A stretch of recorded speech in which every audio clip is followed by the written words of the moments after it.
to the tune of OPP. Minority by nature, no time for idle chitter chat and petty iterations. Teaming to me exponentially like I'm Barack's inauguration. Erratic calculations, nah, I runs the infinite. Only way I slow me down is with some calculating by a limit. They might no longer show the work to answer self-evident. Some truth should be proclaimed in the Declaration of Independence. Things not instantaneous can be approximated by adding up our changes till everything integrated. Word to my partners in calculus. Yo, you down with BCP? Yeah, you know me. You down with BCP? Yeah, you know me. Integral, grind exponential. You down with BCP? That's the way we rotate radiannually.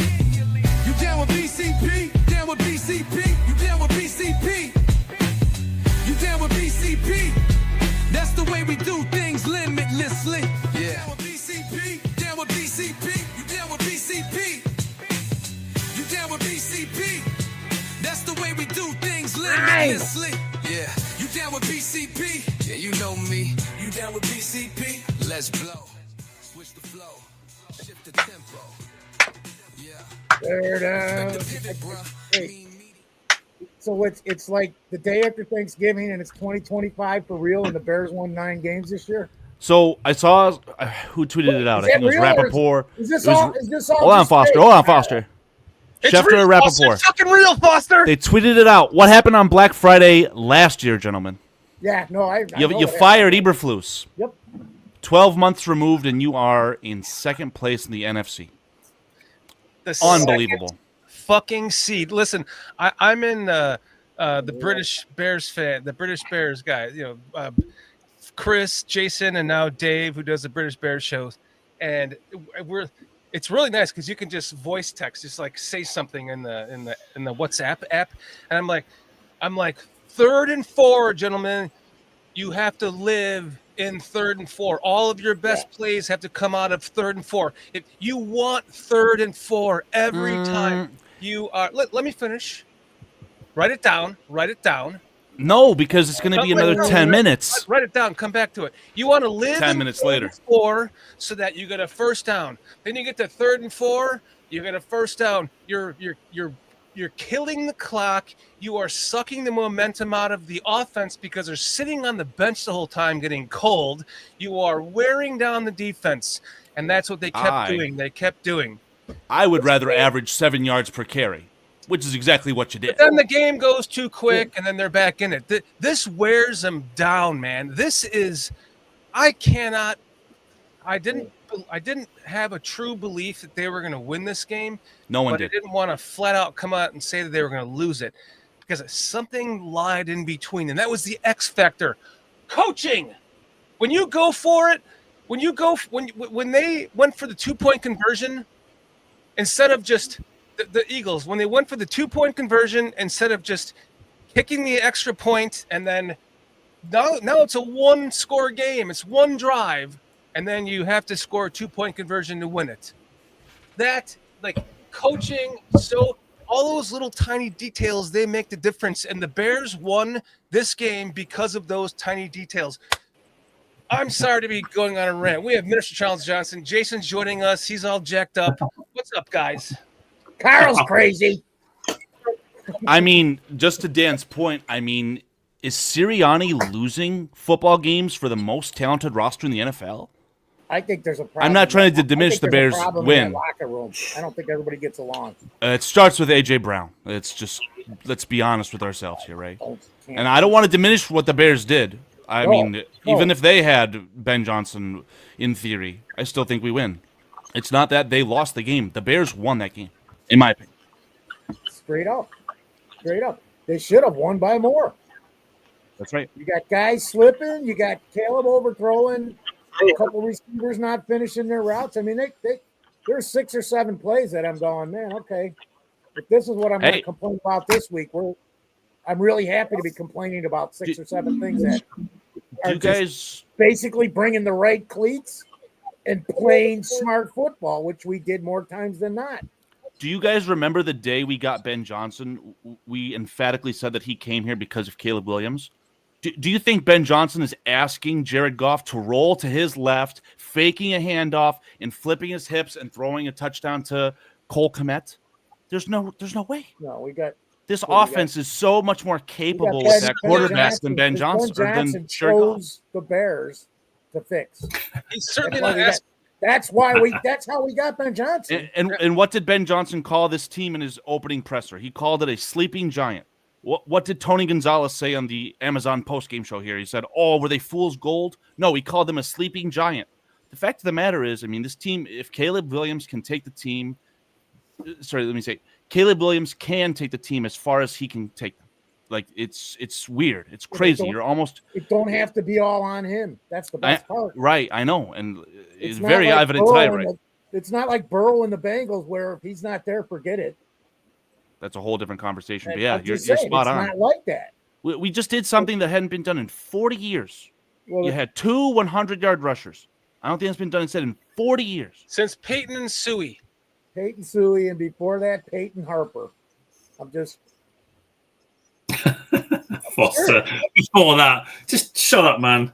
No, because Harper's so underrated, man. I'm still mad at George Halas for not letting him get the 8 yards in one quarter in 1978, because that would have been the first 2 backs to carry for 1,000 yards.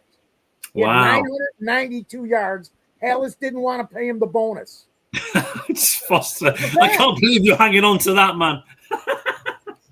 Dude, I'm still going to be talking about Kenneth Grant in 40 years. For 50 years, because there's a lot of things to hang on over the last. Do you guys remember? I'll give you something to hang on. That's what she said. Go ahead, Darryl. You guys remember a couple of weeks ago, I said the Bears were going to finish out 5-2. You did. One down. That? One down. 4 more wins to go. 5-2. Now we're down. Now we just need to finish 3-2. It's on video. That'll give us our 5-2. Hey, Beautiful, Charles. By the way, can I just make an announcement here? Well, I was going to ask, are you going to be able to eat Christmas dinner? Before we play Pittsburgh, I said 5-2. Minister, your connection sucks, my brother. Listen, I want to just something. Quick announcement. We have fulfilled the GoFundMe for Minister Charles Johnson. It happened in just over 24 hours. He has received his money. He has his appointment set to get his bottom dentures. And I want to thank everyone who donated to the Minister Charles Johnson GoFundMe. I should probably have had the list ready to talk about. Let me just take a look here. Just to get all the names, I really want to acknowledge everyone who helped to make this come true for Minister Charles Johnson. Let's see. You guys are amazing. Because I obviously heard the show on Friday at work. That's what I do. I listen to your Thursday show on Friday at work with my little headphones on. And I contacted Shorty and said, send me the link for the GoFundMe. And he said, too late, man. Everyone's already come up with the money. So, you guys are amazing. Just everyone in the chat, everyone on the show. This little community we got here, guys, you're incredible. Hey, Dan. Yeah, well done, man. So we have I've got him. Sarah Palmer donated $10. Serena Busby donated $50. Stephen Mead donated $20. Ashley Posley donated $20. Jeremy Munoz donated $20. Jeffrey Lemke did $20. Catherine Smith donated $200. James Foster donated $50. Cliff Victoria donated $50. PJ donated $100. Aldo donated $100. And we also had some others that donated through Zelle directly to me so that there wouldn't be the fee taken away. And, there was one person that donated a very generous amount, and he asked me to keep his name anonymous. And so I will do that. But very, very generous of him to do that. And then plus my added donation of the first 50% of the first 10 donations got him his teeth, and we made it happen. So I'm so happy for you, Minister Charles. That's awesome. And I thank you all very much. This is the last time you'll see me like this. There you go. Face only your mother could love. Next time you'll have Let's tea. go Bears. Let's go Bears. I also want to make this is the other. We don't normally do these post game shows, but this is the main reason why I wanted to do one tonight. Was to the last person on that list was Aldo Gandia with a $100 donation, and so I want to take a moment to let everyone know. Everyone here in chat, we're going to do more to push this on the bottom so that everyone that watches the Greg Gabriel show knows that the Greg Gabriel show is going to be temporarily moving to Bears Country Podcast here, Bears Country Productions, on its normal time, 11 a.m. Central on Mondays, 12 p.m. Eastern time. And I'm going to be on the first show this coming Monday, but Mr. Jason UK Bears over here, my man, is going to be the new host of the Gabriel Talks Football show on BCP for the remainder of the season. And the reason is because Aldo has to take some time and he's dealing with some personal matters. He will be back and the show will eventually resume back to the Barroom Network. But until that time, we're going to pick up the slack for the Barroom because we are basically like their child podcast. So sister channel. Yeah, thank you. Not sister. Brother channel. Aldo is okay. Business. He has not died, Cliff. He's okay. He's okay. Oh, are we staging this now? No, he is. Dan released the how do you say the very the sad video, Podfather video? Yeah, no, that was the morbid video. No, he's doing fine. He's just dealing with some family matters, some personal issues, and he will be back. But for the remainder of the season, 11 a.m. Central on Mondays, the Gabriel Talks Football show will be here, hosted by Jason, coming this Monday. And then we're gonna do more also with the Barroom to let everyone that normally watches that show that doesn't watch this show to get so that they know how to get directed here to watch it here. So just to let all of you know that watches the show on the Barroom, starting Monday, Gabriel Talks Football will be here with Jason. And I thank you for Jason for doing that. Hey, no worries, man. Yeah, I believe Aldo requested it specifically, didn't he? He wanted it because he had to take this break. He wanted BCP to do it for him, didn't he? So I think with the timings, it works out well for me, clearly, because it's like a daytime show for you guys. So it's an honor and a pleasure, and I just hope it's big shoes to fill. And I'm just holding it for a little while until Aldo's back. And I look forward to chatting with Greg. And you're gonna kill it too, brother. And Aldo specifically told me, I'd rather have Jason do it than you. And he said, "Now you get 2 free pisses in my bushes." That's right. Wow. Yeah. Well, I do. I'll come over for those. Yeah, next week. I'll share a piss with you. I'll take 1 piss. You can have the other. Just no cross streams. No crossing streams. No, here. Ghostbusters. So before we get back to this, did you guys talk about thank you, Chad Speaker? Thank you, Chad. Super chat. What? No super chats? Chad, thank you so much. Chad. Do it, Pete. Chad. Shit. Fuck Green Bay. There was a $60 donation last week as well towards Mr. Charles Johnson. Wanted to make sure that was accounted for as well. PJ, let's give Minister his doing. Ready? Minister Charles Johnson. Jason? Yeah. Fucking 9-3, baby. Will the British Bears still be on, Jason? Yeah, I was just about to answer that. Yeah, Squeegee asked. Absolutely. Yeah, I'm still doing that. Jesus Christ, I'm doing that. And Chris Watts is coming back now, Squeegee. It's been a week, man. It's been a week, hasn't it? I know. He can't leave without me. That's what it is. What can I say? He's only human. Jason, you're doing a fantastic job with that show. Fantastic thanks. Job. That means a lot, man. It really means a lot. I mean, I love doing it. I love it. It's just great having just friends to talk Bears with. Chris is a great guy.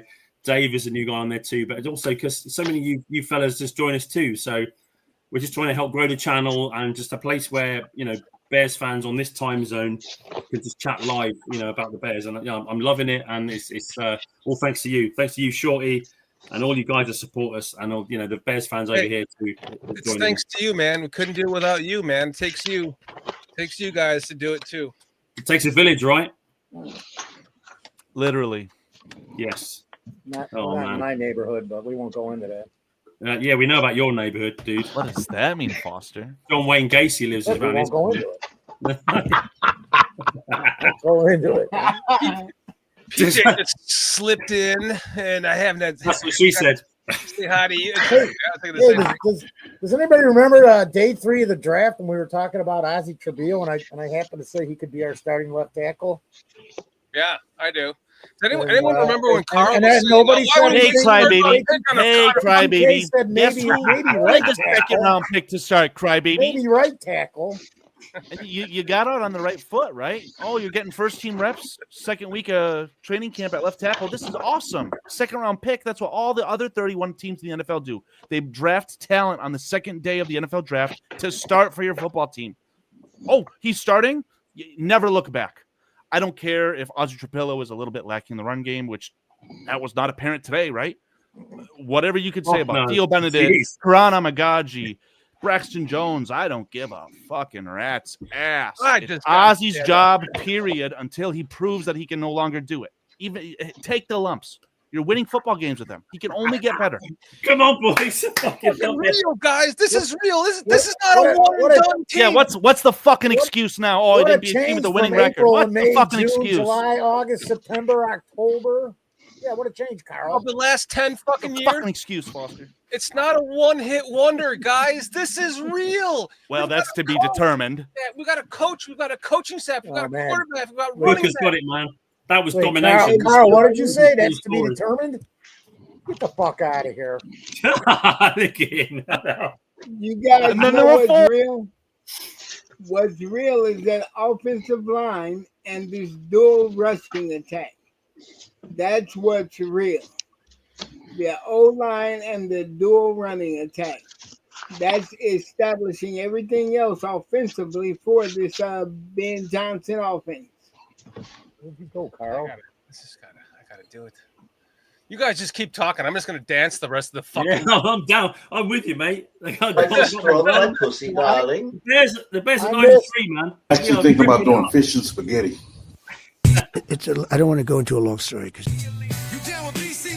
we're just gonna have this in the background. We're just gonna go silent in the background. I'm just gonna fucking dance the whole time while you guys talk. Go ahead. We got that. We got King Buka on a $2 super chat. Ladies and gents, do they have y'all attention now?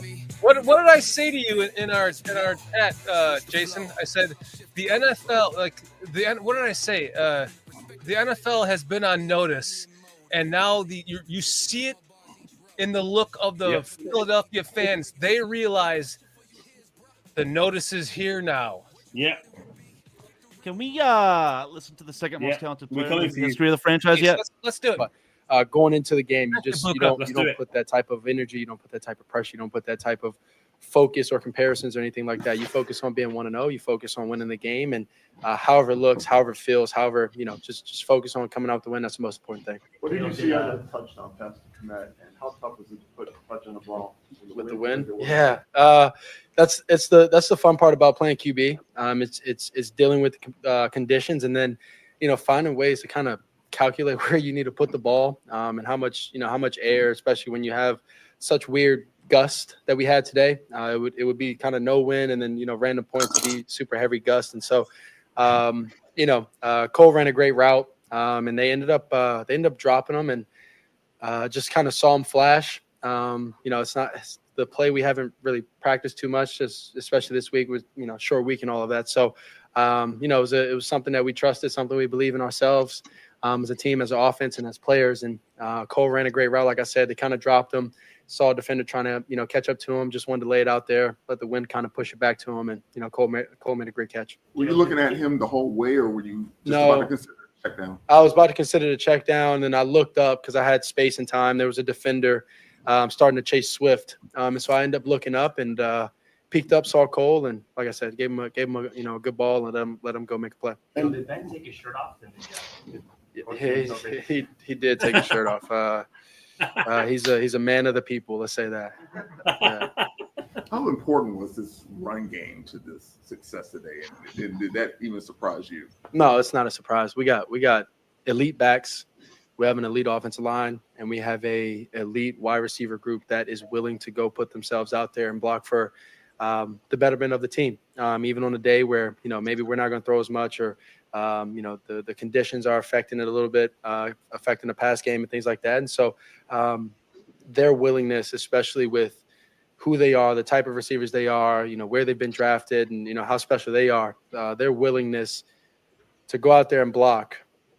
It's tremendous. It's awesome to watch. It's awesome to see from my point of view, but also can't wait to go watch it on film and kind of get excited about it, because that's the sacrifice we need. That's the sacrifice that we want every single week from everybody on the field. And so them being able to do that is tremendous for us. Did you hear the stat that the last time the Bears had 200 yards rushing? Yeah, 1985. That's a cool stat, right? And so having that, I know it provides a lot of confidence within the coaching. I know it provides a lot of confidence in the O-line and running backs, especially that, they can put the game on their back. They can do everything, that we need to win for us. And, when it comes time for us to pass, or whatever case may be, we can do it. And, we did that today. But, when it came down to it, we put the ball in the running back's hands, and they were electric for us. Bill, you mentioned from your perspective, what is it like when you hand the ball off and you look and turn around and you see a look crease? up? Yeah, it's super fun. I don't know if y'all ever kind of see me back there, but when I see a crease, I start getting really excited. I start jumping around like a little kid. And so, I'm excited, for those guys. Those are my brothers. And I get up, like I've said before, I get up every single day to go out here and work my hardest so that these guys can succeed. And, I'm going to keep doing that, because it's supremely fun to, see smiles in those guys' faces after games, but also during games when, they're being explosive. O-line, is doing a hell of a job. Wide receivers blocking well, and the, running backs are having these big explosive plays. So, we're going to keep chugging along, and, we're going to keep winning these games. Did you get the sense that their defense was getting demoralized, especially when they were opening up those big gaps? Yeah, I think anytime you start, you start having explosive plays, and especially explosive plays through the run game, you start tiring out defenses. You go in wide zone, you go keepers, you start misdirections, all these different things. And, mental, their mental, I would say, gets tired. That's what you typically see, but also physically you get tired. And so, that's kudos to our head coach and our offensive staff. And then also, like I said, the players. Shit, fuck Green Bay. Going that way. Yeah. Yeah, he was one-on-one, safety rotated down, and they're a match team. And so he ended up basically being one-on-one, and just tried to give him a good ball. He ran a great route. Defender fell down, and those are moments, key moments where you got to give your guy a shot. And he ran a great route, and it was an easy completion. It seemed like a couple of your receivers had trouble with the footing earlier. Was there any part of you at the moment that went, "Oh, one of their guys fell down this time"? Yeah, those are always when I actually started to throw the ball. I made sure I threw, because he ended up getting a little bit closer to the sideline, so I threw it a little bit back inside once I noticed. Kind of mid throw, started my throw, and just wanted to keep him in bounds and make sure it was a sure catch inbounds for us to in a big moment. Kind of emphasize that it's you guys still have not played your best. Yeah, no. How are you feeling right now? After it seems like nobody's as excited as you are. Maybe the stat line isn't what you love, but I know you care about the win column. So how do you put in perspective the idea of the best is still to come? Yeah, I come in every single week, and we work our tail off as a group, and myself included, and I want to maximize every single thing. That's why I get frustrated. That's why my frustration comes about, because I have such a talented group, whether it's the whole team, really, special teams, defense. But speaking on offense, we have such a talented group and special group, and we got guys that really care, and so we can do something special for Chicago. And the frustration comes in just because you want to maximize, you don't want to waste time, you don't want to waste a year or anything like that. And that's why we get up that's why I get up every day. And so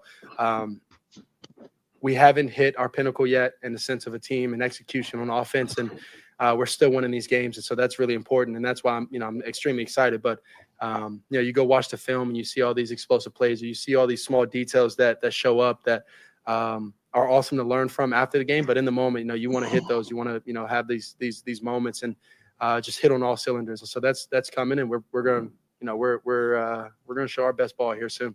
Do you feel like you're going to wake up tomorrow and the whole world's going to have a whole new opinion, a whole new level of expectations for the Bears? Probably they'll probably say whatever they have to say, and but that really doesn't faze us. That really doesn't really deal with us. We have no expectation other than to go in, work hard, give our best effort on Sundays, and every once in a while Friday maybe. But give our best effort and try and come out victorious. Other than that, the outside noise, everybody's expectations, everybody's thoughts, everybody, we could care less. Go more fingers around the game right after Sean got the takeaway. Yep. How do you describe that momentum? So Kyle was 31 next time. Yeah, that was right after I threw my interception, right? And we got the Nashawn fumble. Yeah. Tremendous job by the defense to start there. When you have such a momentum swing and you give them, such great field position, like I did, throwing that interception, it's kudos to them first. And then, having that momentum swing back in the, our favor, and then having a big explosive play is really important. It shows who we are as a team. It shows, the adversity and how we fight through and how we show up for each other. And so it was huge for us. That's what the team's ability to stay locked in on the now. Yeah, that's who we've been. We started off 0-2, and there was a lot of noise. We go on this streak of winning, a lot of noise, and so we understand where we are. We understand who we are. We understand where we're going to be as a team, and you focus on that. You focus on the betterment of the team as a group, and you come out with these wins week to week, and you don't let the noise, the outside noise, the negative moments, shine too bright within us and within our group. And it's a positive thing that we've been able to do this year, and something we got to keep doing. Awesome. The Bears.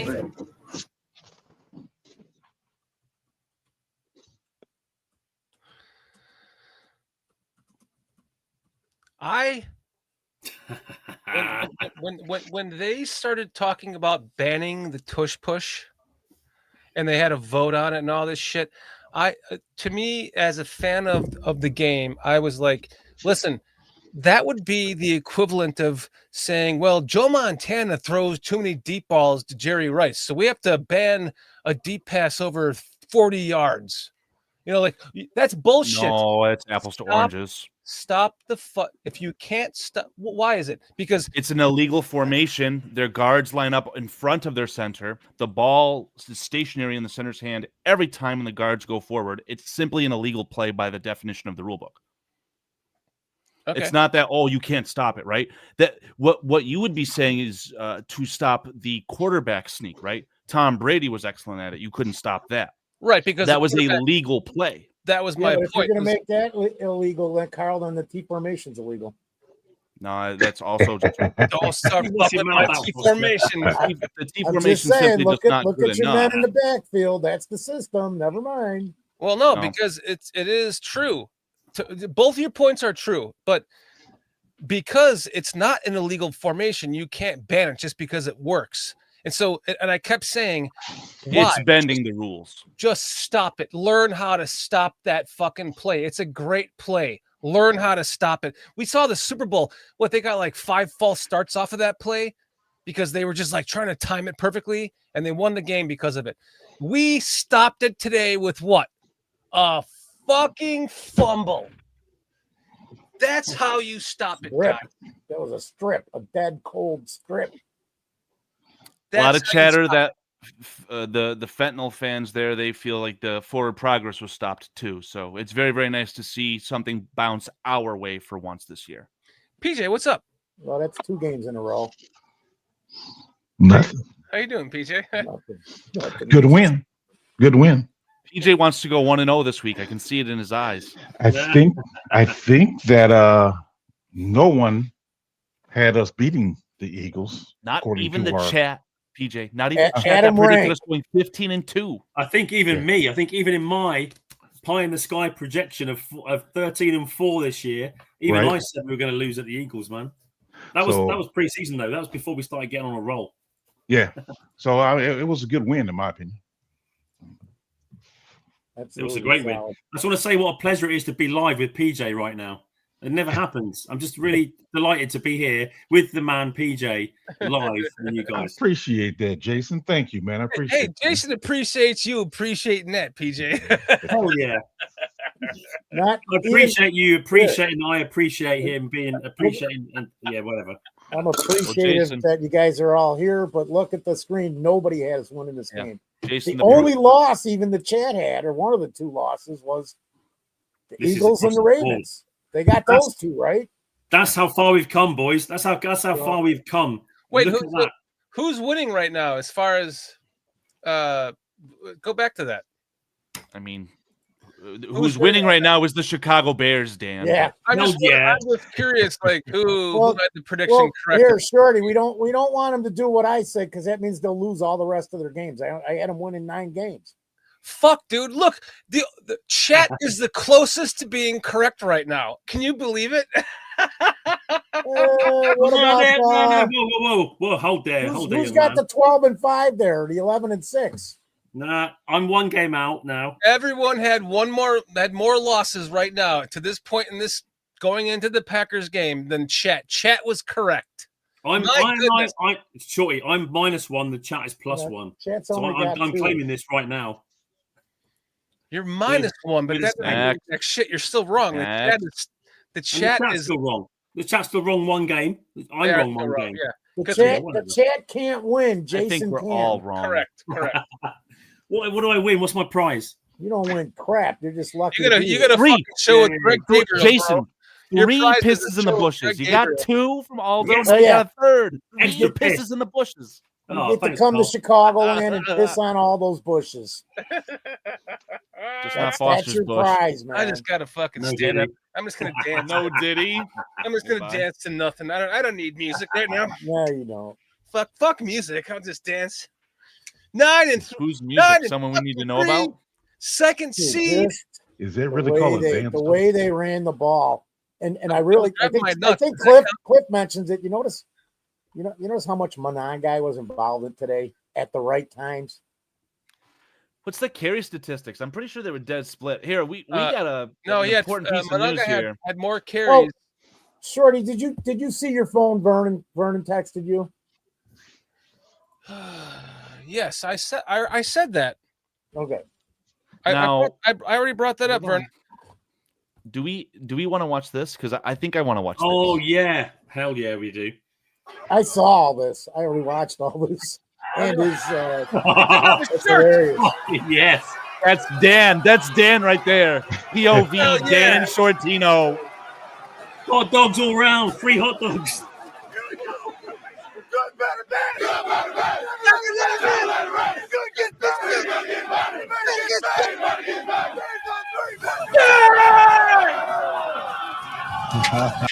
Ogbong Beniga as well. Took off his shirt. I can't believe it. Play it again. Fucking love play this. it again. Come on, play it again. Oh, fucking love it. Unbelievable. All right, I just got one question though. What happened with Jalen Johnson? He was on a pitch count. Oh, was he? Okay. Yes. Now, I saw Kyler Gordon playing outside, but I would love to see the all-22 of why Nick McLeod was on the field. Did the stars align and Jalen Johnson and Kyler Gordon were on their pitch counts, had to come out in a situation where, Tyreek Stevenson's already down for the game? That would suck. I saw a lot of formations today where you had your front 4. In between those front 4 was either 1 or 2 linebackers, and then on either side of your defensive ends, you had C.J. Gardner-Johnson on one side, Kyler Gordon on the opposite side. So I think Mr. Dennis Allen was asked earlier this week, like, oh, who's going to start this, that, the other thing? He goes, hey, it's only a positive. It's my job to figure out who to play where and how is the offense going to prepare for that? So, I was wondering, like, what are you going to do with a guy who's leading? He's the second leader in the NFL with interceptions. You're just going to put him on the bench, and I'm glad that because I wanted them to do the pitch count. I wanted them to just ease Gordon and Jalen Johnson back into the game and not have him play the full game, and that's exactly what they did. It was fucking brilliant. And by the way, Foster, Yeah, I'll have some egg rolls, some ping ping dong, and forget the glass of Zach Charbonnet. What's up, 10-10? I've got the counts for you here, guys. Carl just asked about the counts. So, right, Monongai had 22 carries for 130 yards, 5.9 average, 1 touchdown, longest of 31. DeAndre Swift, 18 carries, 125 yards, an average of 6.9, 1 touchdown, longest of 23. 23. Jason, give me the carry numbers one more time. 22 versus 18. Yeah. Yeah. I mean, Monongai 22, Swift 18. As many of us on this panel wearing green camouflage hoodies here have requested, you wanted Kyle Monongai to be the 1A to Swift the 1B. I don't want a 60-40 split. Exactly like that is perfect. And I'll give you a little step on for you, Jason, because you're the king at those, right? According to Sleeper NFL, no team has had a 100-yard rusher this season against the Philadelphia Eagles. Chicago had 2 of them today. Holy hell yeah. I saw that. Yeah. Mad shit. Wow. Now, what's Jalen Carter up to? Jalen Carter, come outside to play. Jalen. What's Dexter up to? Javon Dexter up to? What's he doing? Late hitting the quarterback. Yeah, that was being held. What's up, 10-10? What a fucking feel. Oh, what a feeling. I'm on the ceiling. No, God. It feels like we said before, didn't we? I think we all said it was this is a big test. This was a big game to decide who we are, isn't it? You know, we're going to go to the Super Bowl champs into their house, with everyone saying that our 8-3 is not the same as their 8-3. It's like, oh, we had some easy games, we had some lucky wins. If you're fucking Troy Aikman or whatever, we went to the Eagles' home and we fucking dominated, man. We ran the ball all over them. Yeah, and Jason, you and I talked the other day. And remember, I was saying like, fucking scrolled. Were you trying to talk, PJ? Did I interrupt you? Okay. But I Jason said to you, sees the light. The other day we were talking, Jason. I said, I don't feel good about this game. I feel like it's a loss. It feels like it should be a loss, but for some reason I don't know how to feel about it because I strangely enough can't predict it to be a loss. And I was about to give you a score prediction, and I was like, I can't do that shit, and I'm not going to do it. And then boom, I'm going to let my beard decide this game. By the way, Foster, it's our beards are what's doing this, bro. I think it's more impressive when you think about Philadelphia's coming off of a loss. They were at home. It was a primetime game, and so you have all these factors working, and the fact that the Bears dominated the game from start to finish. I mean, that was truly impressive. And they kept saying it felt like it was a 21-3 game. Yes. And it was like, right, PJ? It was like, yeah. Two things, right? PJ, the Eagles are coming off of an embarrassing choke job in Dallas. Right. Like, they were fired up. I know that they were ready for this game. We just dominated them. And then I already forgot the second point there, but essentially. And it happened early, Carl. The people were sitting on their hands in the second quarter, you know. It happened. I'm like, this is awesome because nobody's making a sound in that stadium. And that is. Well, they were booing. Yeah. I'm just saying, but it wasn't, where the Bears couldn't hear, man. You could hear everything he was saying because you could just hear it. Huh?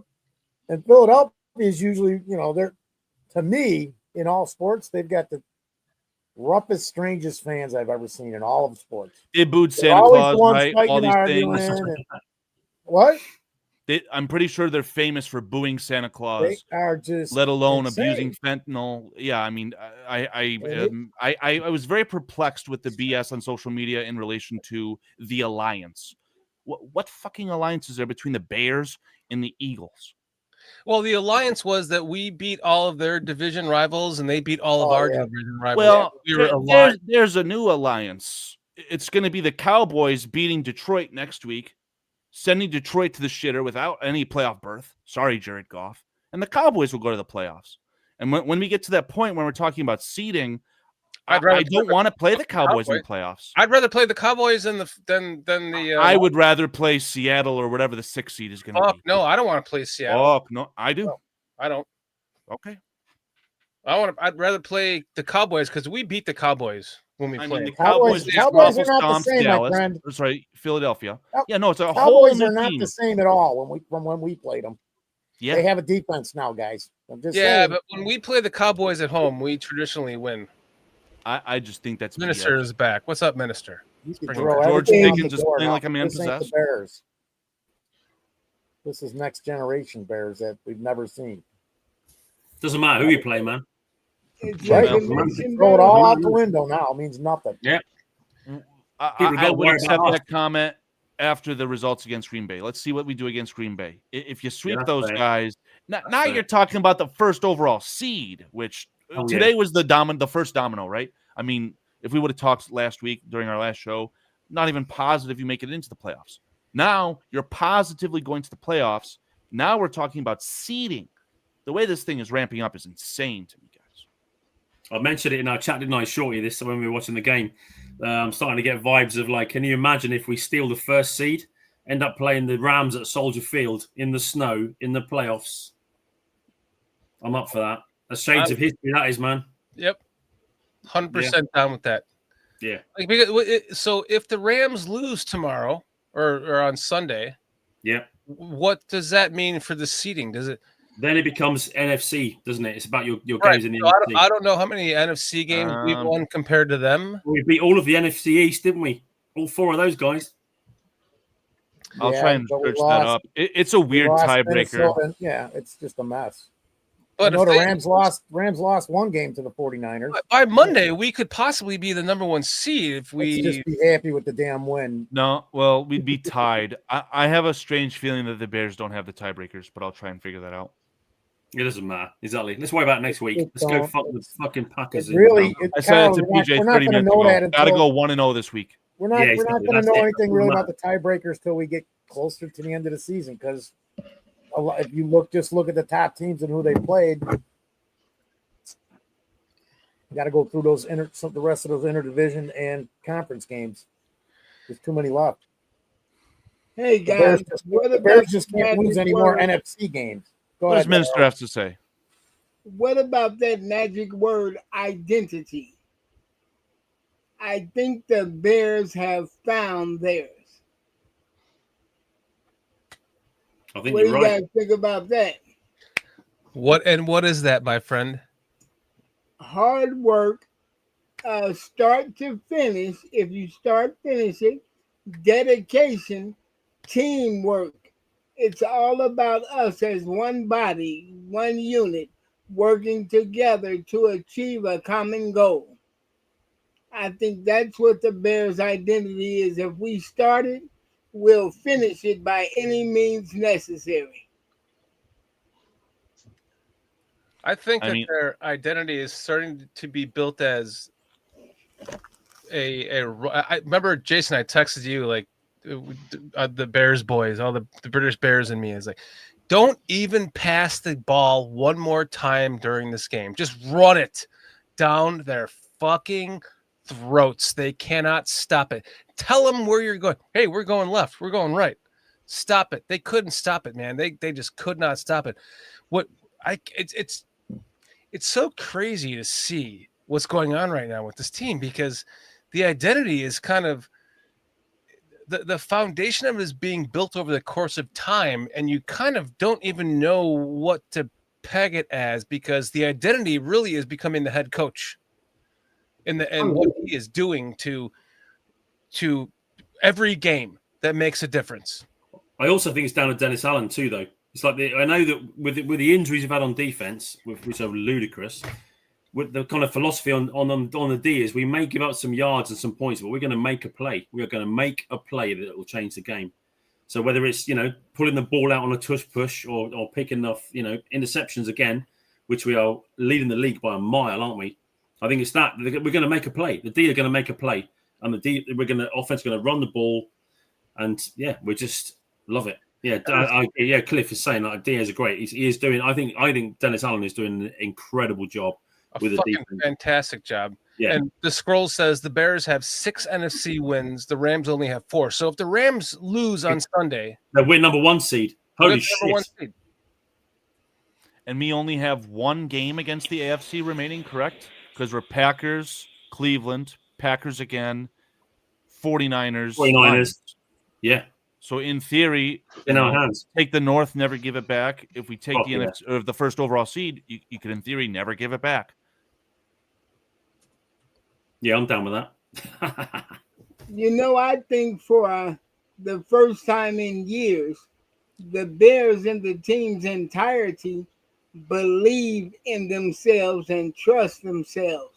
I think they don't wake up wondering what's going to happen. They wake up with a mission, and they're trying to complete the mission. So they believe they can, and they do. And that's culture. You're right, Charles. That's culture, and that's leadership. That's come from the coach. That's come from the head coach, man. I want to ask all you guys: have you ever had something big that you had to do in your life? It doesn't really matter what it is. Like if you had to stand up in front of a whole crowd of people and talk, or you had to build a deck in your backyard, or you had to whatever it might be, from A to Z, and you laid there and visualized it, like when you were going to sleep. I do this a lot, or you just sit there and meditate it and visualize it, and you visualize all the steps that it takes you to get from A to Z in that process. And then when it becomes a reality and you're doing it, whether you're standing in front of that crowd of 150 people, or you're building a deck, or you're doing whatever, that you're mentally prepared for it because you've visualized the steps that it took you to get to that place. I do that a lot.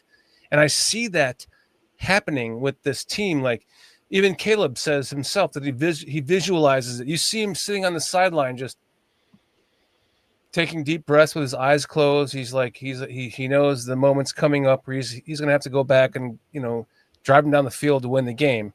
Things like that. Like, I feel like the whole team is visualizing this, and they're all coming to, it's like the 90s Bulls. Like what, the fuck Phil, what's his name?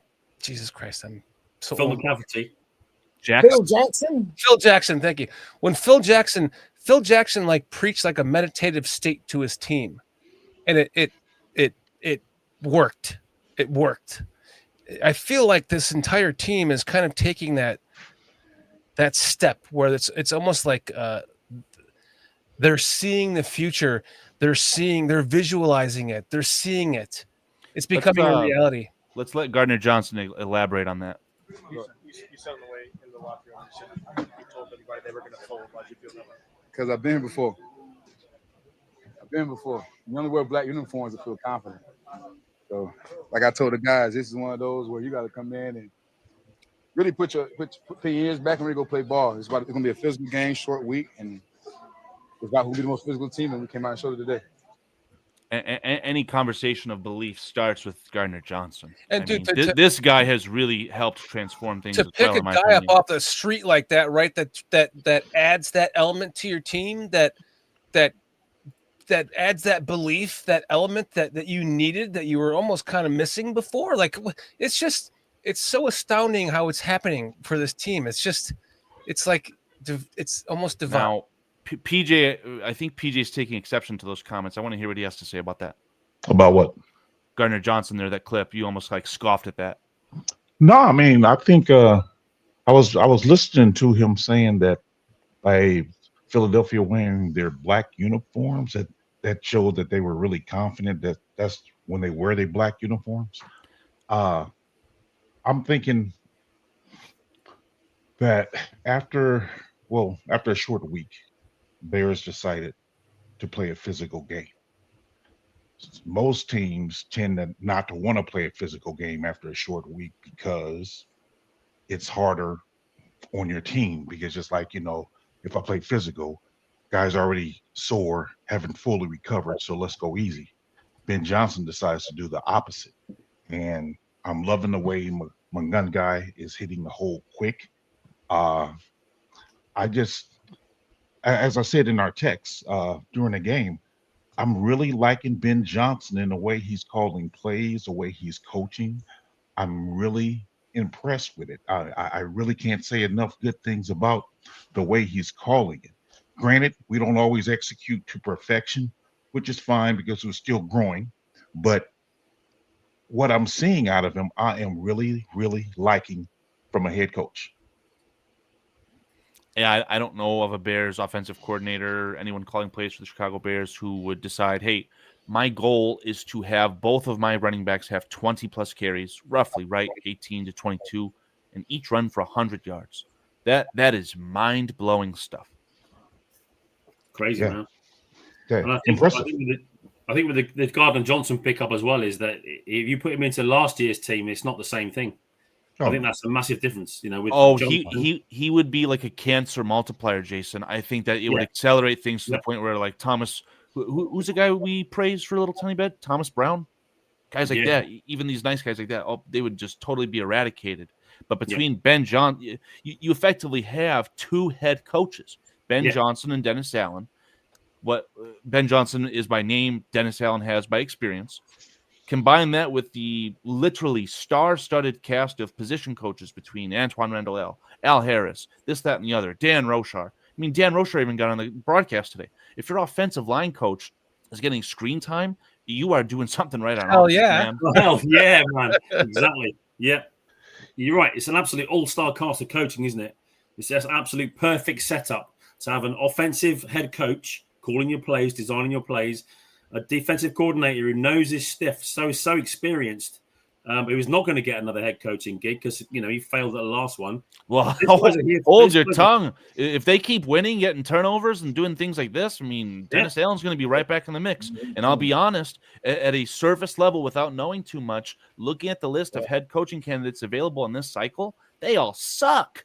I'm extremely lucky that we got. No. I'm sorry. I'm not bringing that up. I'm just doesn't saying happen 3 times. It happened.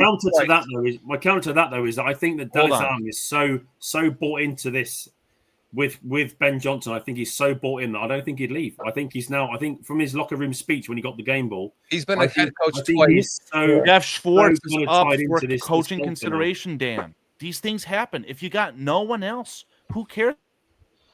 Go ahead, Jason. Yeah, finish what you were saying, Jason. Because then I'm going to talk, and then Minister's going to talk.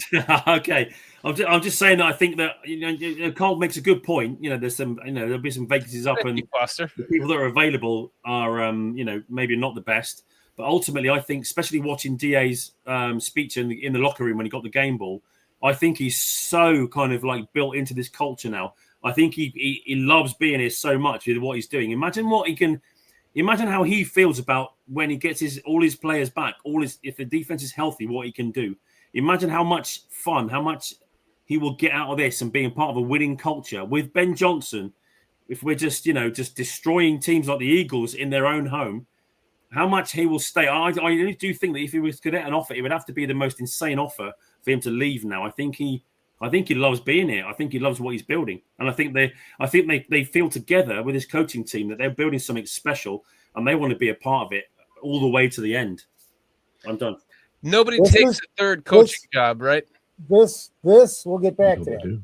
This is what I envisioned when we hired Pohl. And you know what? He's made mistakes, and if you're doing this, you're gonna make mistakes because that's what people do continuously. We do it all the time. And we learn from them. Make us better. Wait, hold on. And this shows me, because here's the other thing too, the depth that he's put together this year. Without the consistent depth and the coaching, as we've all just talked about, and it's every damn coach from Ben down, because it has to be or it's not going to work. And what they're doing, even with the guys in the practice squad, because they're ready to play when they're on a practice squad for a week. They've got them set up to play. That's unbelievable. So it starts with Poles, and it's a trickle-down effect to every man on the field. And that's how you win, man. It's been shown over and over. It has to be. And there has to be some camaraderie and everything in the locker room. You've got to have all these certain factors. And so what is it, about every 25 years we get these certain factors? 63, 85, 2005, 25, 30 years, whatever.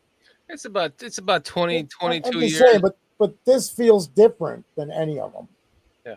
Because Poles we're looking at sustainable growth, and he's always looking ahead. People bitching about, because I did too. I'm going, well, why did we take these guys so early? And this and that, and some of the picks that we've talked about, Peach, where I still think I'm with you, Peach. I still wish we would have taken Jared Verse. It's my opinion. But I've got to give Poles credit all the way down the line. Maybe Ben Johnson did want to come here. Maybe if there was a different GM, he wouldn't have come here.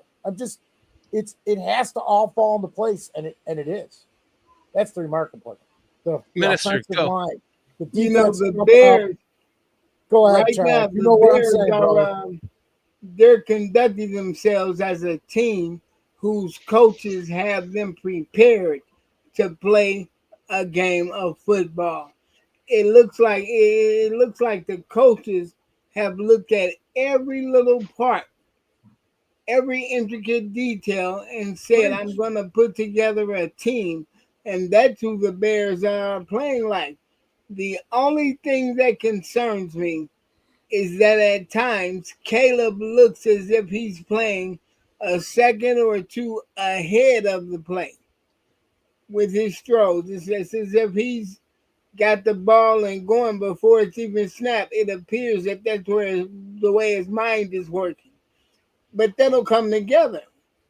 That will come together. He has another off season to work on that. But like I say, to me, this is the first time in a long time I've been able to watch a Bears game every week with the realistic expectation of them winning. That says something about who we have as a football team today. No matter what's going on, I look forward to a win. 1,000%. Like it gives you the confidence to know that when the game is on the line, you don't feel like you're out of it, right? That's right. Philly didn't scare me. You heard the crap I was texting you, Shorty. You saw that stuff I was texting. I truly believe we were going to kick their butts, give them 3 shoes, 2 on their feet and 1 up their behinds. And you saw me texting you like, I'm not confident we're going to win this game, so I'm not sure if I want to have a post-game show. But here we are. I had us eking it out with field goals, if you remember, Jason, 29-27. Yeah. Because I thought it was going to be a tight game, man. And then I actually did this, dude. I don't think I put Bears because I'm going, should I put Bears or Philly? I'm just being honest. It's always the Bears. It really is just something that we're not used to seeing, isn't it? It's just remarkable. I'm sitting here 24 hours ago so pissed off that the Packers won that game because they have a fucking tie that now if we lose this game, the Packers are they lead the division with a tie. It's just so fucking Packers to do that shit. I'm okay. Don't poop yourself. Hey, you guys, I got to check my beard because I should be able to shave it off soon, right? No, you got to keep that shit going until. I don't got to keep it. I can keep it only as soon as the Bears make the playoffs. That's why it's a playoff. No, but you said until they're out. It's on record on the show. You said once they're out of the playoffs. No, I didn't. Shave it after the Super Bowl, man. I didn't. I said if they don't make the playoffs, it's on there. I said if they don't make the playoffs, then we got to keep it till the last game of the season. No. You said if they make the playoffs, we have to keep. Why do you call it? Why do they call it a playoff beard? Because as soon as you make the playoffs, you get to trim it up and shave. You want to? I mean, honestly, the whole reason why we're winning right now is because of these fucking beards. You want to put that in jeopardy by shaving it once they make the playoffs? Ben Johnson has nothing to do with our winning. It's the Beards. I know. Thank you, PJ. No, and I'm just like, no, because as soon as we make the playoffs, I'm trimming it. I'm If done. either one of us, I was worried when we started this 3 years ago, guys, because I did it like the first 2 years and he forgot, and PJ knows. I just was worried that I was going to have it for 3 years and you wouldn't be able to see me. If either I'd just be this. If we make the playoffs in two, so like right now we are definitely a playoff team, right? Fuck yeah. Okay, so if we shave it right now, should be. If we don't, there's a real fucking problem. Okay, that none of us see. So if we shave it right now and then we start losing games and then we get to the playoffs and lose the first game, it's gonna be our fault.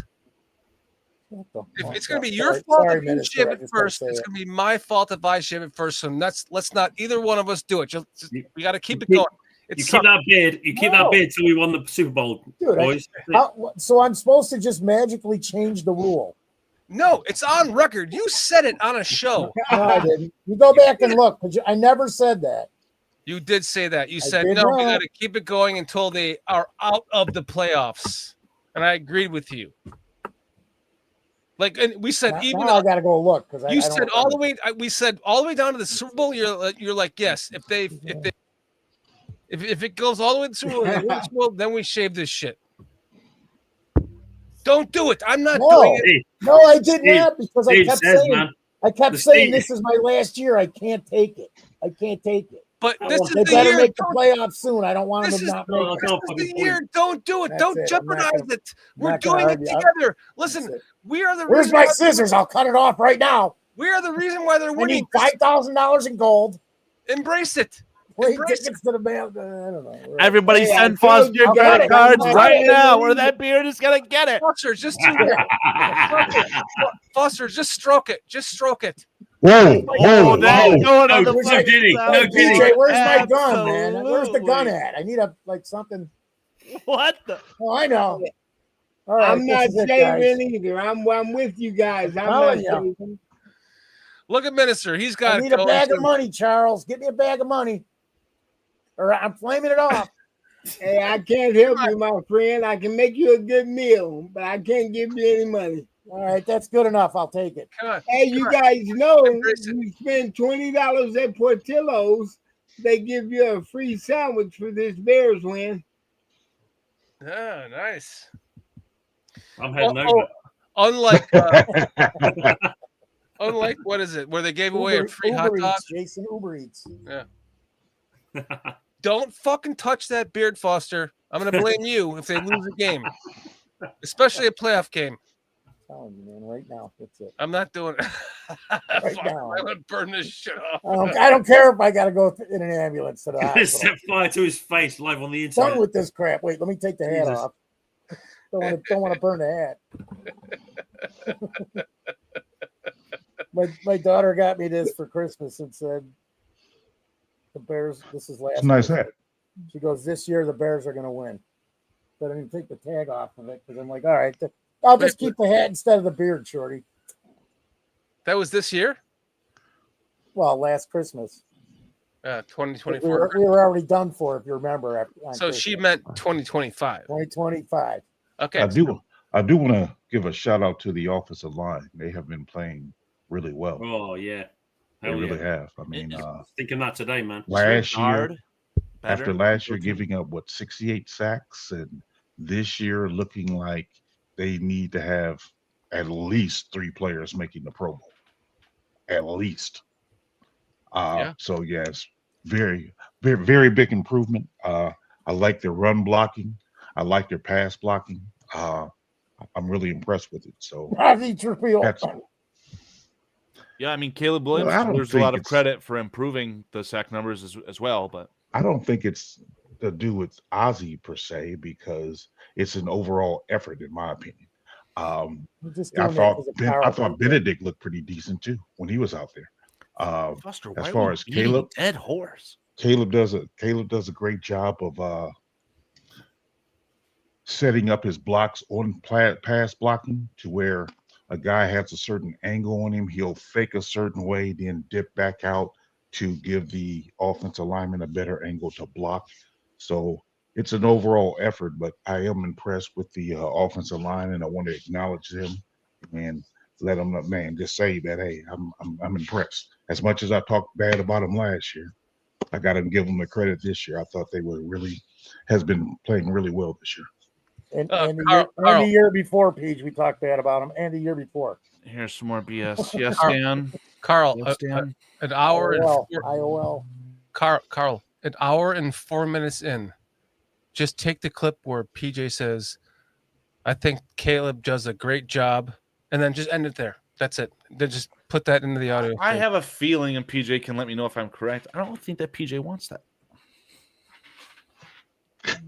But I do. I overwrite PJ. This is my channel. I overwrite him. This is how good the Bears are, okay? We've graduated from that.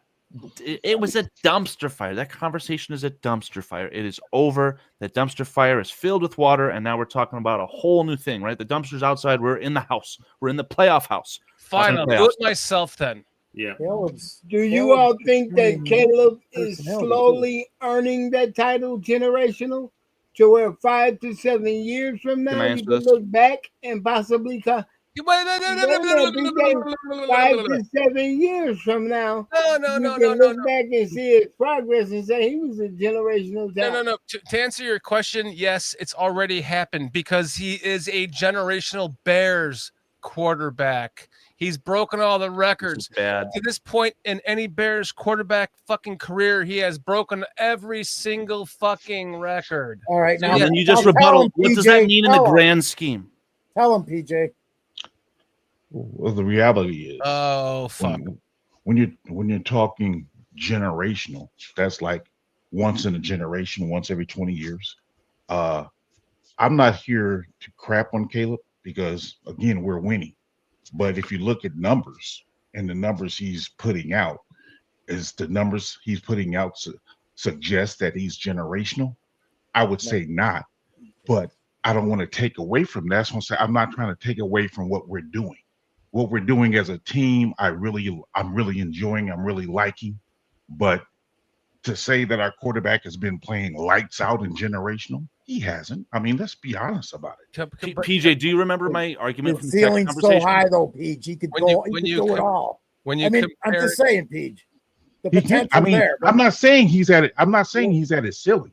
He can improve, but I'm just talking about today. Buddy. When you compare it to 5 to 7 years, Shorty, who cares? You're saying PJ. Right. No, it's like saying something that tastes terrible. Whatever food you guys like that you think tastes terrible, okay? Comparing that to poop, right? Oh, it tastes better than poop. Well, who cares? What is that a measuring stick of? Anyway, I want to talk micro with PJ, okay? Because you brought up completion percentage. And I don't know if you remember my argument from the text conversation. I said that Caleb's elite athleticism, i.e., escaping the rush, throwing on the run, that is just obliterating his completion percentage because the alternative is that he would take more sacks in favor of a higher completion percentage. So do you feel that's a fair argument? And I guess, how do you feel about that in the general sense? I think it has some validity, but if we just look at, I think if you take away those throwaways like that, his percentage still isn't the greatest because at one point in the game, he was 11 for 24. That's 45%, something like that. So a better argument, and this is not, it's not Adam Mason's personal, like, he didn't find this either. It's just the argument that he's latched onto. There's something called adjusted completion percentage. And I don't have those numbers. It's very subjective through PFF. PFF's not the only outlet. But adjusted completion percentage would be able to say, hey, Caleb Williams threw an incredible ball to DJ Moore, but it's very unfortunate that the surface in Philadelphia today was covered in fentanyl and slip after slip, right? DJ Moore, Zacchaeus, Luther Burden were slipping, slip and slide, whatever. So look up the stats. I'm not a broken clock. I'm bringing it up for a reason. Absolutely, Carl. Look up the statistics. There was guys slipping. There was some fucking look bad throws on Caleb's part.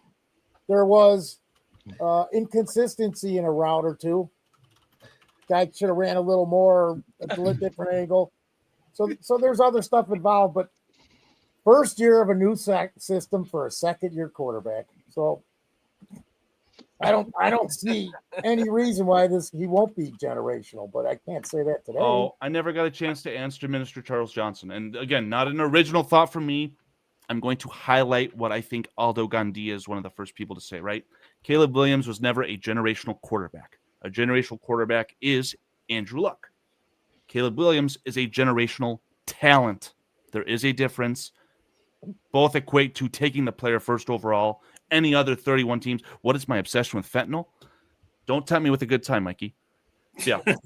Any other of the 31 teams would have taken Caleb Williams first overall because he was a generational talent. So what's the difference between a generational talent and a generational quarterback? You have to have good coaching to get the production and the wins out of.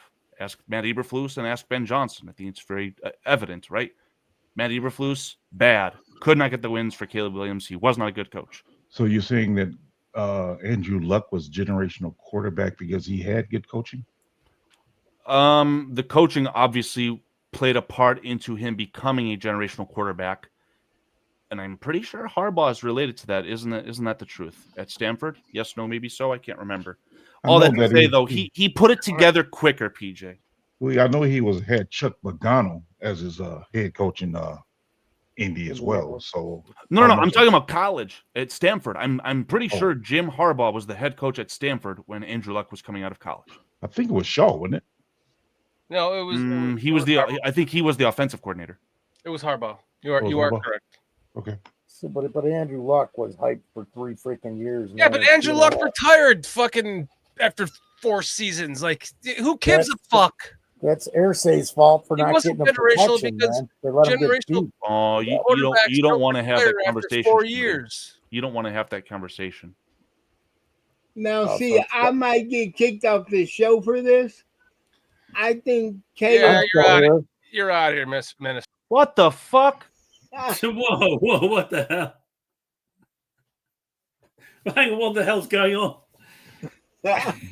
I got you won't get kicked off, Minister. I'm still here. I think. Wait, start over, Minister. 3 years. No, start over. There you go. Let's see. What the?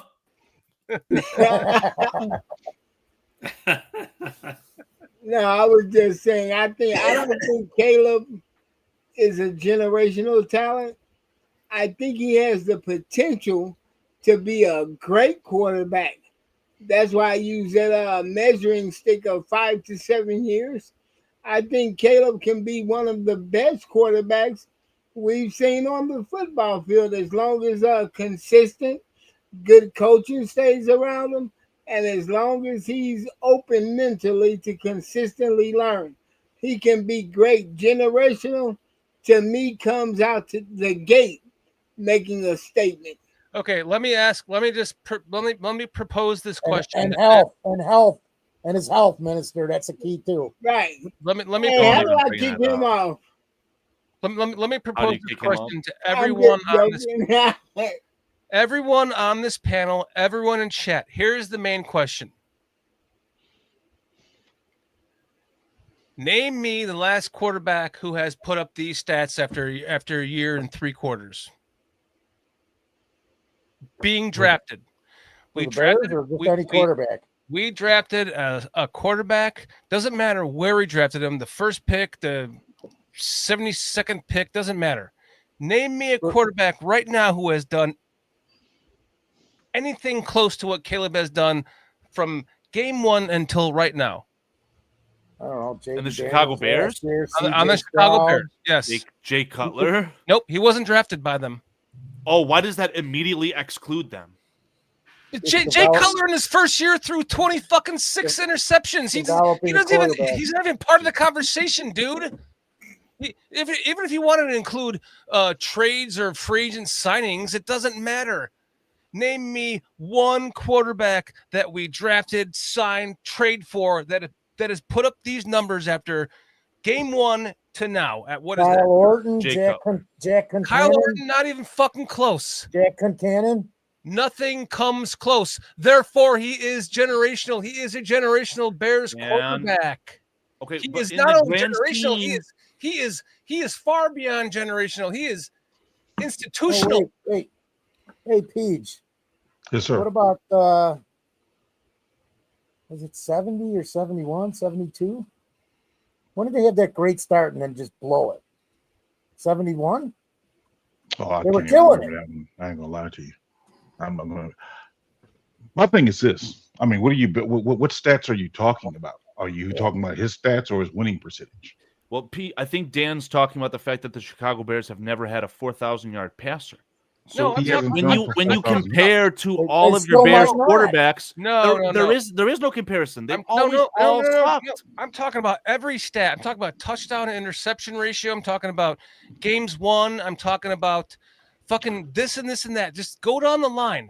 It doesn't. Chicago Bears and quarterback play, good quarterback play are antonyms. Generational to the Bears, my friends. Right. But so you're saying this is a Bears 31 teams. So this is a Bears generational talent. Okay, so let's make this a running back. That's what he's saying, Pete. Let's say that we just kept Jordan Howard, and Jordan Howard kept on his pace of 1,000 yard seasons, and then he all of a sudden his entire career he played for the Bears, and after 10 seasons he had 13,000 or 15,000 yards rushing. We're putting him in the Hall of Fame. He would be a generational Bears running back because he would have succeeded everything that Peyton did in that fucking 10, 12-year span as far as number. I have literally never, ever heard of a generational player for a team. It's same. I've never heard of that. So you're saying you don't want to compare yourself internally and kind of hamstring yourself, right? You want the whole big picture. Of course. Generational is for the whole league. Yeah. I've never heard of say this is a generational player for a team. I don't believe it. I've never heard of that. I don't believe it. And like I tried to say earlier, why aren't you wouldn't beating a dead horse? When have you heard that expression said about any player before? Okay, so let's take you have a team. You're let's say the Cincinnati Bengals. Mm-hmm. You know it was me, right? You've never had 1,000 yard. You're the Bengals. You've never had 1,000 yard rusher. Now all of a sudden you drafted one in the 7th round, and he has like 10,000 yards in the first 10 seasons. And you've never had one before that, but he's got 10 in a row. Shorty, how many teams do that? How many teams have a guy do that for 10 years? It doesn't matter. The point is that not generational? That's I've never heard that expression. Generational to the Bengals. I've never heard that expression. Now I've heard expressions like this is an all-time great for this team, but a generational talent for a particular team. I've never heard that expression. Why wouldn't it stand true? Why wouldn't you want to graduate to the grand scale? I guess because normally when you look at a 20-year span, you normally only have, if you have a guy that lasts 10 years, you would consider him, okay, I had him for 10 years. Like Matt Forte. He was a generational talent for us at running back. Is that what you're saying? That's a question. I was reading. It's debatable. It's arguable. I'm asking: was Matt Forte a generational running back for us for those 10 years that he was here? Have we had one since? Can I get an answer, please? Wait, no. I would say no. The answer is a a yes question. or no, Shorty. It's a yes or no. There's no. The answer is yes. He was a generational talent. Because have we had one since? So what you're saying is, in a 10 to 15-year span, if we have one player who excels more than any other player at that position, he's generational. Yes, because he was a generation before, after Walter. Okay, so Charles Tillman was a generational cornerback. He's much more than that. He's like he's a Hall of Famer. Okay, all right. Like he transcends. I don't know if you can get. You're kind of downplaying generational. Then generational should be one of the highest pinnacles of anything. So I don't know. This is just such an empty argument. Sorry, I get where you're going. I think it feels meaningless, man. It's like it's just trying to. Let's move on. Really I get where you're going. These are all-time Bears players at positions is where you're at. Not necessarily generational. What's a generation? 20 years.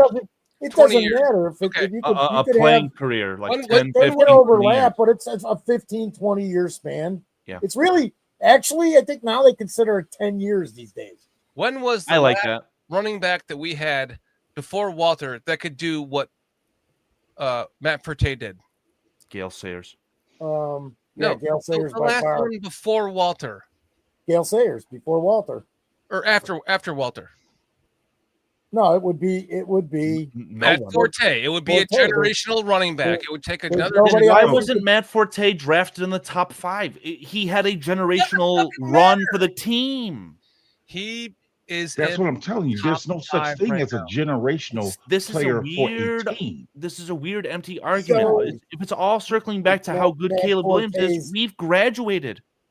So when you're talking from the team perspective, Oh, yeah, I'm with Mikey here, man. I'm with Mikey. When you're It's my talking fault. from I the want to team talk about the perspective, Packers. I'm good. Let's just enjoy it, fellas. It's is it more We'll appropriate get back to that call next it week, Shorty. all-time player as opposed to a generational talent when you're talking team specific? All right, fine. I succeed. What's Neil Anderson? No, Nothing. He's not. Nothing. Right. He's a top 100 running back Yeah. of all time rushing leader. Cliff. Dude, if he didn't, I'm if he staring didn't, at if this he fucking didn't spend game. 2 years blocking for Peyton, God knows, and then if his father didn't kill that whole thing, you remember his career just went, and he still could have played 3 or 4 more years, but after that incident. All right, let's get back to Let's go back to the Bears. Are 9-3. It's 2025. Really? Should this be blunt? Should this be Calico? Because I'm like, is this real? We're really 9-3. I can tell. We're leading the division. The Bears are for real, man. That's That's what what we I need to mean. worry about. The Bears are for real. It is. Into the fucking home And of the Super Jason- Bowl champs, and we dominated them. It's That's all what in it front is. of you too. It's not like you have to hope and pray. All you have to do is just take care of business. If you sweep the Packers, talk about playoff. You're talking about the first overall seed. Exactly. That is crazy. Yeah, If I'm- exactly. Enjoy this week, fellas. Go 1-0 this week. Let's just enjoy the And process. weird things are happening in the NFL. The Chiefs might miss the playoffs. The Bills are not going to win the division. They're going to have to win every game on the road to go to a Super Bowl. Lamar Jackson looks worse than Tyson Bagent. It's crazy. This NFL is season, wide open. It's our season. I will say this though. Oh yeah, Cliff. It's not out of the realm of possibility. If the Bears play lights out, continue on their path that they're doing, and the defense keeps on improving and start dominating, that Dennis Johnson will get offered a job over the offseason. It's not out of the realm of possibility at all. I don't think Dennis he'll Allen? take it this year, PJ. Even if he wins the Super Bowl, maybe if he wins a Super Bowl, but Yeah. outside of the Super Bowl victory, I don't think there's a rat's ass chance. Yeah. But again, why? Because guys like Jeff Schwartz, who I think were a part of the 0-16 team, maybe these guys are getting head coach opportunities. They're going to anyway. They're going to get interviews because this cycle sucks. There isn't even a Liam Cohn in this cycle. Unless they win the Super Bowl, Page, it would be like Ben Johnson leaving last year. Well, I just think that most coaches, the pinnacle is to be the head coach. So as good as a coordinator's job may be, the ultimate prize is getting the head coaching spot. So I think if he get offered a head coaching job, he would take it. I just personally think he would do that. I don't know if I was surprised when I heard Ben Johnson didn't take his the one when he was offered, I guess, but most of them take it. I've listened to a couple different defensive coordinators talk for the Bears. I mean, Dennis Allen doesn't talk like some schmuck. I mean, he acts effectively like the head coach on the defensive side of the team. He is a little bit more than just your standard defensive coordinator. So again, aside from a Super Bowl victory, he will be here next year. Beyond that, if this team continues to ascend, God forbid they get any lick of talent on the defensive line through the drafts or free agency or trade or whatever it's going to end up being, if that team plays better, the defense plays better. Yeah. He has a fighter's chance. I don't care about the 2, 3, 4, 5 chances. Who cares about that? Yeah, I think that, I personally think, because, I don't obviously know, but I think that if given an opportunity, he would take the job. And I agree with James Hunter, I think, in the chat, who says that Al Harris, he will be a DC next year. I agree with that as well. I think That'd be crazy. next year be a real telltale sign for the Bears because I think people will be getting snatched from their coaching staff. Yeah, I mean, I'm looking at this right now. Dennis Allen is 15 years younger than Vic Fangio. So for anyone comparing those situations, obviously they're both good defensive coordinators. I think Vic is a better defensive coordinator. And it's a real shame that poor Vic Fangio doesn't have the horses to run his scheme in Philadelphia like he did in 2018, right? I gave you guys the rundown in text. That defensive line, every single player worse than what the Bears had in 2018. Starts with Jalen Carter. I mean, how can you just get your nose broken time after time after time if you're the Eagles? It's crazy. It don't matter. We did what we did today. It was a beautiful thing. Gentlemen, this is going on an hour and a half show. Let's not make this 2 or 3. I want to thank you because, Jason, I know it's going on. It's going on 1 o'clock in the morning for you right now. Yeah. Yeah. And I want to acknowledge that per the ticker down there, we have the Greg Gabriel Show.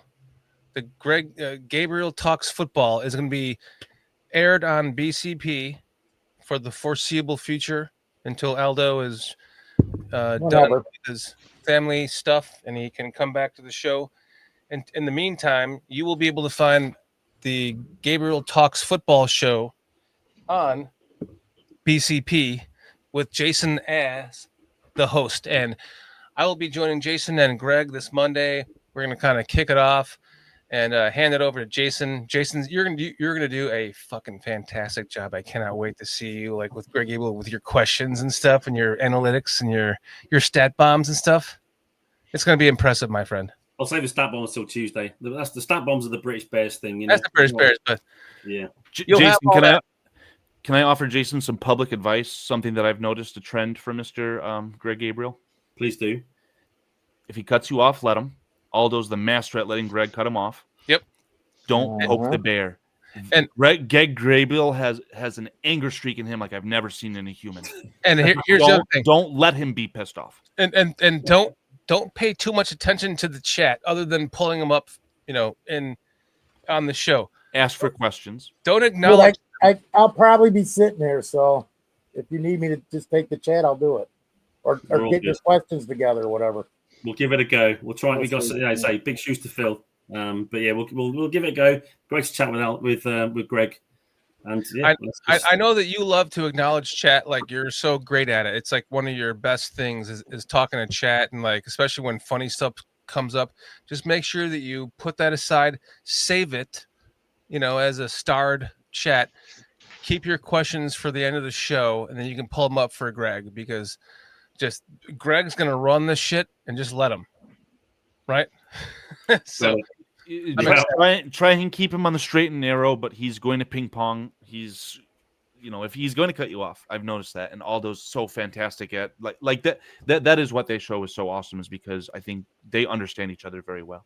Yeah. So it may take a little bit, but don't take it personal. I do agree that Jason is going to do a fantastic job. Better than me. Thanks, guys, man. Better than me. I'm going to be talking about the fucking T formation. He's like, oh, what the fuck, guy? I think if Greg heard that 3 times in one 1 hour show, I think he would end the broadcast. He would leave. He would drive to you and hit you in the head with a frying pan, pee on your bushes on the way out, and then the angry tweet on the drive home. I agree. Yeah, brilliant. So stay tuned for that, everyone. Gabriel Talks Football with Jason. I'll be there on Monday at same time. Just different channel, 12 p.m. Eastern, 11 a.m. Central. Last parting words before we get out here, guys. Let's start with you, Minister Charles Johnson. I want to say it was an awesome time being here. I enjoyed speaking with you guys, and I thank each and every individual that contributed to me having teeth. I thank you for just having that spirit of compassion, consideration, and giving. You all have really made this Thanksgiving one to be thankful for. So to you, Shorty, PJ, Foster, Carl, Jason, you all have an awesome weekend, man. And the next time you all see me, I'll have some chompers, hopefully. Beautiful. But the appointment has been made for them to go ahead and get started making that bottom for me. The appointment is for the 18th. I go in on the 9th to pick up the upper. They're going to see if they can do the fitting for the bottom that same day. So hopefully there's a chance I can step into the new year with a nice smile. Here's hoping, Jim. One better than this. Hey, get a picture of this. Man, Yeah. you guys that all made this happen in chat, thank you all so much. You guys are so fucking awesome. Thank you guys. Go ahead. Who's next? Carl? Oh, I'm going to let the coach speak for me, so I'll go last. No, I'm going last. Well, I'll go after you. Okay. No, you go before me. Foster, what parting words? I hope everybody had a great Thanksgiving. Stay safe, have a great week, and let's kill fucking Green Bay. Peach. Great game. Sorry, Jordy. Fucking great game. Thanks for joining us.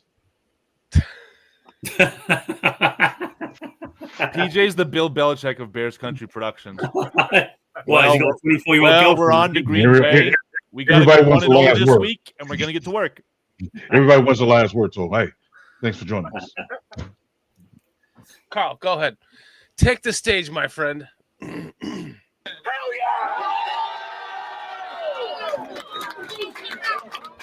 Man, I'm so proud of you guys.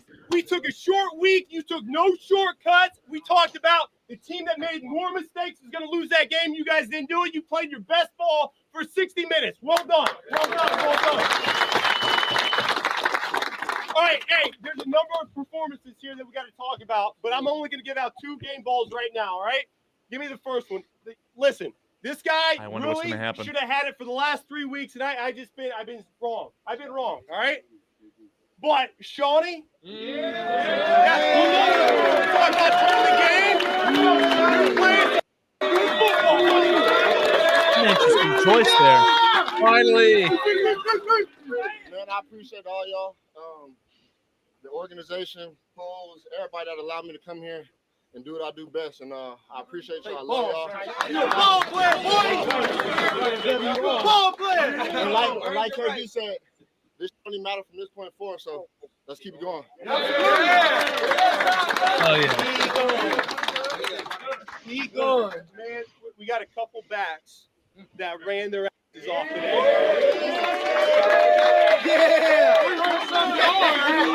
But let me tell you something. It does not get done without this offensive line. There you go, PJ.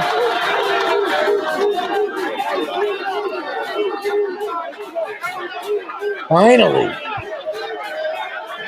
Is that the Jonah Jagoff?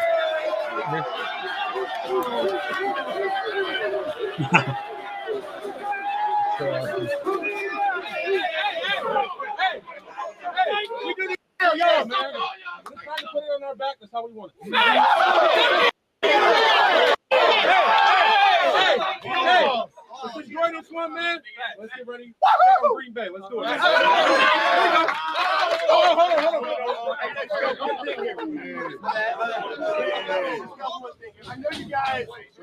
I know you guys are hungry for more, right? Itching. Let me tell you something. The city of Chicago is hungry too. Everybody take your shirt off.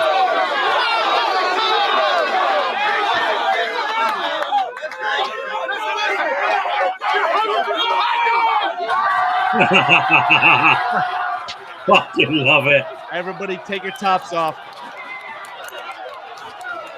Good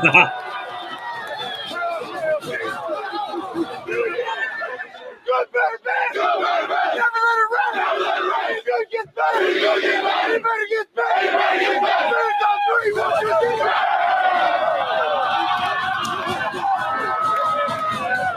Jalen Johnson right there, experiencing winning for the first time since what, 2019?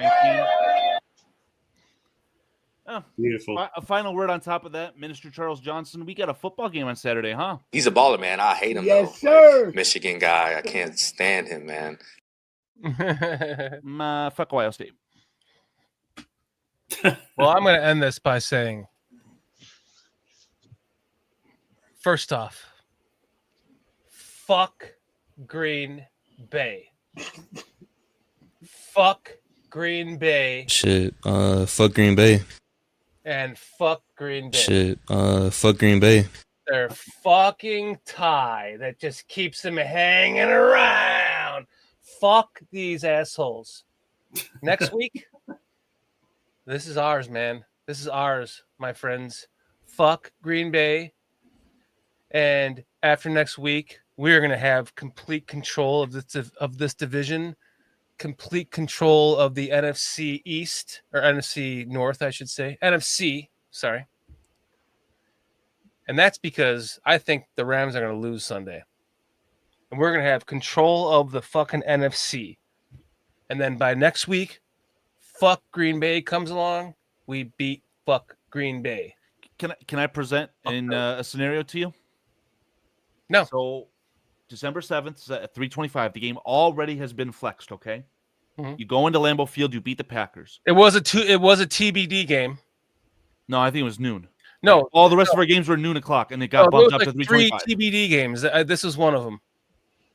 No, they were waiting for this. No, it already got flexed. We've already shown that on the show. That's just wrong. We Anyway, know that. I'm but it still wasn't- painting the picture here. Let me Bob Ross here, everyone. Then December 14th, you take care of business. I think that game is at home against the Browns. And what does Green Bay get rewarded with after we beat them next week? They have to go to Denver. I think they go to Denver. I don't know. They're playing the Broncos, right? Say they lose to the Broncos, right? Then imagine this: December 20th. Again, and that is a TBD game. That game is going to be Sunday Night Football. I hate to break that to you. And we fucking week. What was that? 16? Because it's 18-week season now.